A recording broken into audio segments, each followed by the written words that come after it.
Hey, welcome back to the Jazzy Nation. I hope you all are having a wonderful day and that today's video can inspire you to live your best, bold, and the most jazzy life that you can ever possibly have. Before we get into this expat tag, I want to remind you that if you have not subscribed yet, please do so. You can hit the subscribe button, which is like right there. Just go ahead and smash that button so that we can move on with our lives, get to the next thing, and you can just be a part of the family. No questions asked. I won't ask questions.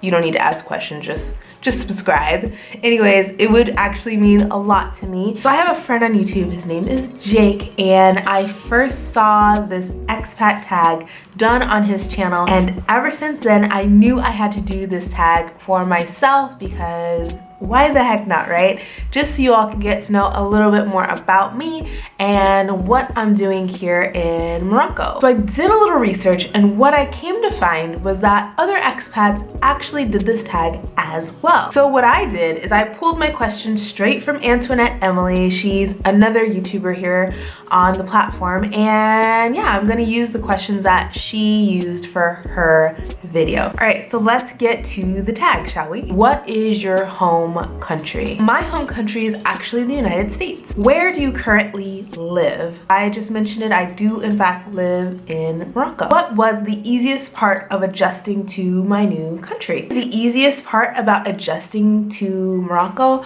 would have to be maybe the food. I think the food here is pretty good. You have really good Moroccan food, which is obviously the local cuisine, and you also have a lot of really good options that are American, Italian, and things like that. Some things are hit or miss, but if you find the spot for you, like we have our burger spot, we have our spot where we go and get, you know, West African food, we have our spot for pizza, things like that. If you find your spot, you will be cool. Like, you won't feel like you're deprived or you're missing out on your American food. And a lot of the stores here, they sell a lot of really good snacks and things that you would be used to from the States. They might taste slightly different, but they also might taste a little bit better. So I definitely feel like the food has helped me adjust pretty well to living here in Morocco. What was the hardest part about adjusting to your new country? Well, the hardest part for me when it comes to adjusting to Morocco, because I will say that I have not fully adjusted quite yet, it is in fact the language, because I don't speak French fluently and I don't speak Arabic barely at all.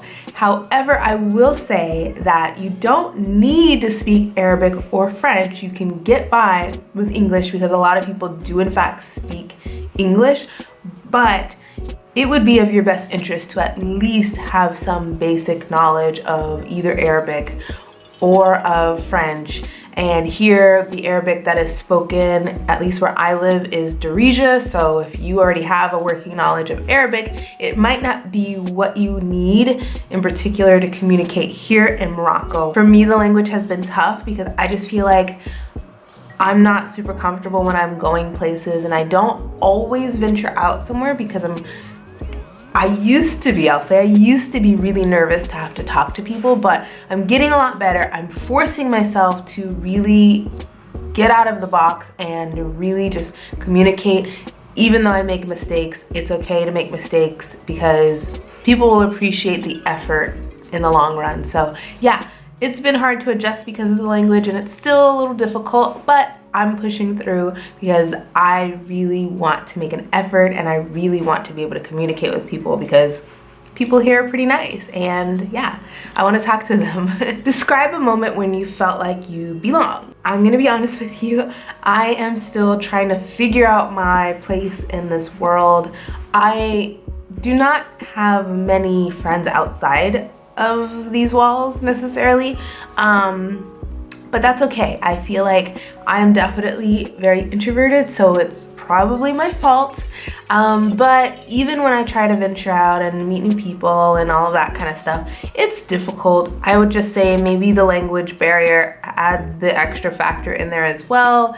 It's not very easy for me to make a lot of friends, but what I'm really thankful is for the community that I have in fact built here on YouTube, because I have met a lot of really awesome Moroccan folks here on YouTube that will communicate with me in English and or work with me as I try to communicate with them in French.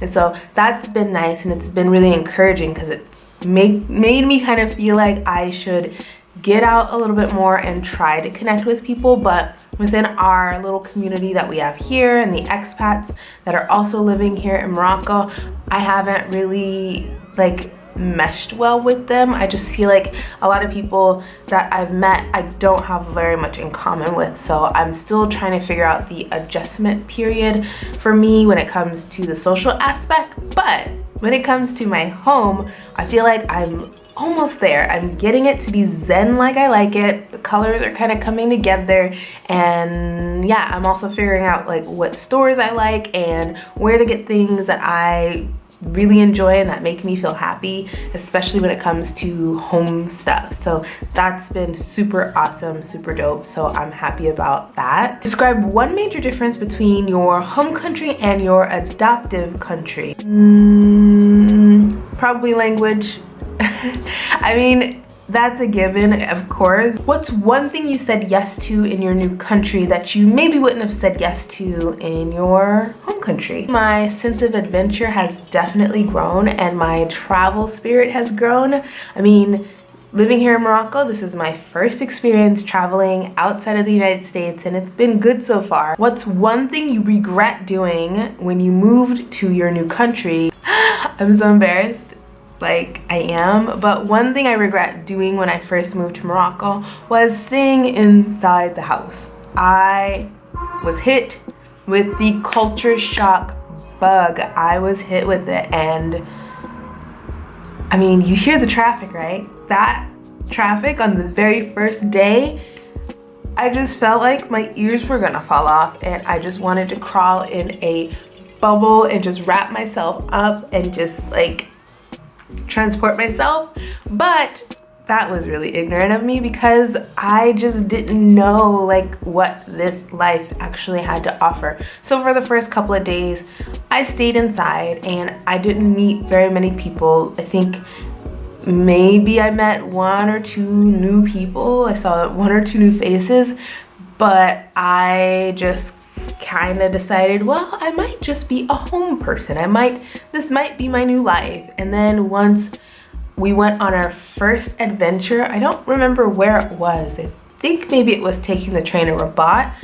That's when I realized like, this is a thing. Like, I have to get out into the world because there's so much like here. There's so much the world has to offer. So I regretted that I stayed in the first couple of days and like just shut myself off. Would you move again to a brand new country, and if so, why? Yeah, I would move again to a brand new country. Why not? I think the experience of actually living somewhere is definitely a lot different than traveling somewhere. Like, you actually get to experience the culture like firsthand, and it's just a different world when you actually live somewhere and you're immersed into the culture and into everything that is offered. I just feel like I would be doing myself a disservice if I said no, and if I just stayed either here in Morocco or just stayed in the States and didn't move anywhere else. So to answer the question, yes, and we will see what the future holds for my husband and I. One tip / advice that I would have for anyone moving to a new country, I would say just go for it. Just do it. Like, yeah, it might be scary. Yes, it might seem like something that is so impossible, but just go for it. And this is coming from a girl that had never traveled outside of the United States ever. I always imagined myself going to like Paris or Mexico, you know, close places. I never imagined myself coming to Africa, moving to Morocco, and just disrupting my whole sense of life.